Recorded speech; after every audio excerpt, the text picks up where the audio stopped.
Welcome back, everybody, to the Real Estate Daily with the House Heroes. My name is Troy, and every day we go over the latest news in housing, real estate, and the mortgage industry. Today is April 28th, rolling up to the end of the month, and today is a big earnings week for the stock market, but a little bit lighter news right now for the mortgage and real estate industry. So here are a few articles that I came up with that I'm seeing out there. One is a little stunning. We'll get right into it.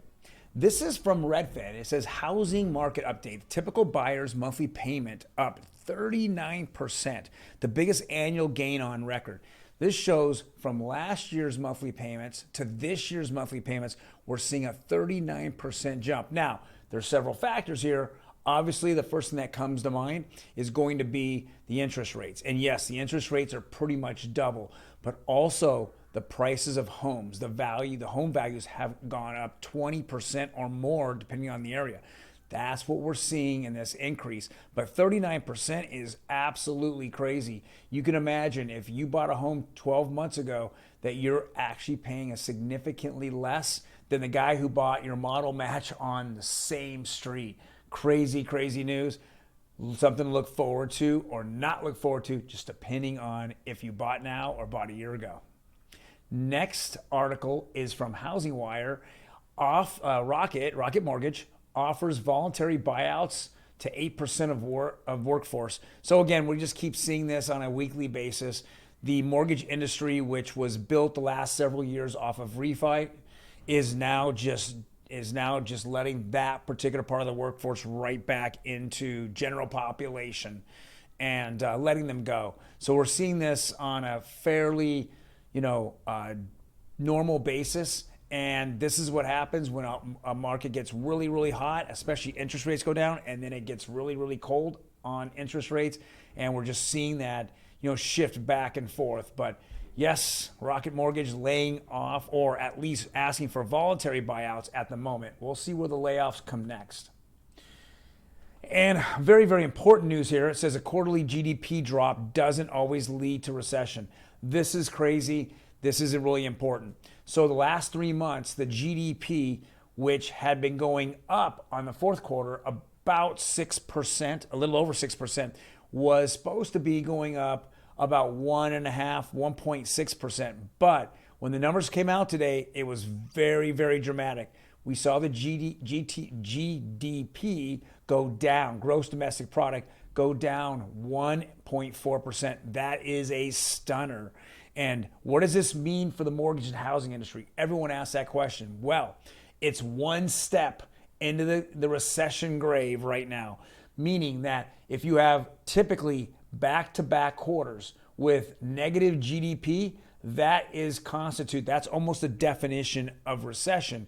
And this shows how badly or how poorly the Fed has handled this. If they would have tightened back last year, I think we would have been in a much better situation. But now, in the quarter in which makes all the difference whether we're going to be in a recession in July or not, they have plans of doing 50 basis points for the foreseeable future. So they meet a week from, they meet next on May 4th. Then they're going to meet again in June.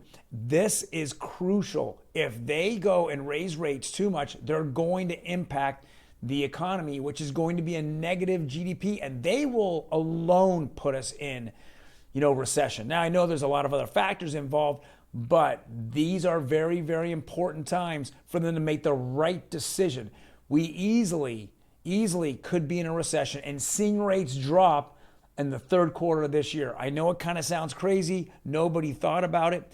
We thought that we're going to be a positive GDP in the first quarter of this year. It didn't turn out that way. And, as more and more people have predicted in the last 30 days that a recession was on the horizon because the Fed was being way too aggressive, it's now beginning to happen. We just saw the first step. We're going to find out in August about the GDP in the second quarter. Again, if it's negative, we should see the Fed having to react to lower interest rates. Now, what does that mean? Lower basis points, I should say. What does that mean about interest rates? Well, interest rates, as many mortgage companies they're going to start to ease a little bit on their interest rates due to the fact that there's not going to be a continual Fed increase. So the housing market could still see a substantial amount of activity in the remainder of the year. Right now, we're seeing a lot of activity. Even though interest rates are up, different loan programs have come in and have really helped us get from, a very hot market to a somewhat cooler market, and buyers are still here. Adjustable rates, as we've been talking about for the last 2 weeks, and I mentioned that needed to come back at the beginning of this month, have now started to trickle in, and they are absolutely affecting a hot market and keeping it hot throughout for the foreseeable future, actually. Now, if you like the information that we're giving you, hit that like button. But the last thing we like to go over is the actual interest rates themselves. This, again, is nationwide average. If you look at the 30-year conforming conventional, it went slightly up to 5.3132. 15-year conforming stayed flat. Jumbo, like I've said, is just a rocket ship to 5% to get over that. And then we're seeing a slight uptick here in FHA. This is going to be very volatile for the next week or so until we figure out what the Fed's going to do. Now, I had predicted that the Fed was going to raise rates by 75 basis points. It's almost a surety that before today they were raising at 50 basis points. We're going to see actually what happens, and we're going to see the tone, even if when they do raise it on May 4th. What is the Fed tone after seeing the GDP number? Very interesting. This is one of those times where a recession hits with people working, but they're working and saving their money, not working and blowing their money or hoarding their money and then causing unemployment to go up. So the dollar keeps getting stronger right now, and it's very, very important to see these things happen. If you're on the sidelines, and you're thinking, okay, there's a housing bubble. There really hasn't given any indication there's a housing bubble. In fact, there hasn't even been any indication besides the amount of homes for sale that's even gone down. We're still seeing growth on home values month over month. Anyone tells you difference, do not have boots on the ground. They're not walking it. They're not looking at the open houses. It's the open houses last weekend were insanity. I went to 3 different locations where open houses were. In fact, I was at one of them for 2 days in a row, and we saw probably up to 50 groups of people walk through that particular home alone, let alone another home that I had gone to that I had showed my client, who showed up a half an hour late, unfortunately, and there were 20 groups in the first 45 minutes going through that home. Remember, only one person can buy a home. Where are the other ones going? Are they just looky-loos? Are they neighbors? Or are they qualified buyers knowing that if we do have inflation, if it does hit, they're going to continue to see rents rise, and they'd rather have a fixed rate mortgage that they can feel comfortable in the next 30 years or until a refi market comes back. Well, thank you guys very much for joining us today. I really appreciate you tuning in. If you like the content that we're talking about, hit the like button again. Or what you can do is hit the notification button. And when we drop these videos, you can actually take a look at it. I try to make them within 5 to 10 minutes, make it easy, fast for you.